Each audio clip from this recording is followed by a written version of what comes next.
இன்னைக்கெல்லாம் பிள்ளைங்க சர்வ சாதாரணமாக நைட் 11:30, 12 o'clock, 1 o'clock, 2 o'clockலாம் வாட்ஸ்அப்பில் பார்த்தா லாஸ்ட் சீன் எப்போன்னு பார்த்தா 2 o'clock. அப்பா அம்மா உன்னை நம்பி அப்பா அம்மா அடுத்த ரூமில் பரதாமல் தூங்கிட்டு இருப்பாங்க. என் பிள்ளைக்கு நாளைக்கு ஸ்கூல் ஃபீஸ் கட்டணும், காலேஜ் ஃபீஸ் கட்டணுமே, எங்கே போய் கடன் வாங்குறது, அந்த அப்பா அடுத்த ரூமில் பரதாமல் தலையை பிடிச்சி தலைவலியோடு புரண்டு தூங்கிட்டு இருப்பான்.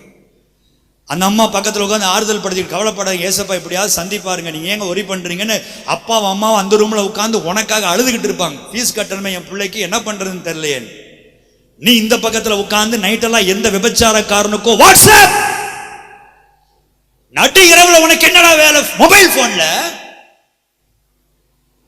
நைட் 11:30 இருந்து விடியற்காலை 3 மணி வரைக்கும் அந்த வாரத்தின் நேரம், பிசாசின் நேரம், மந்திரவாதிகள் செயல்படுகிற நேரம், பிள்ளை சூனியங்கள் செயல்படுகிற நேரம், அசுத்தாவிகள் கிரியை செய்கிற நேரம்.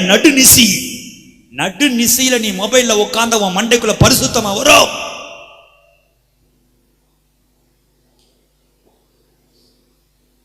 உன்னை நீ தான் காப்பாற்றணும்.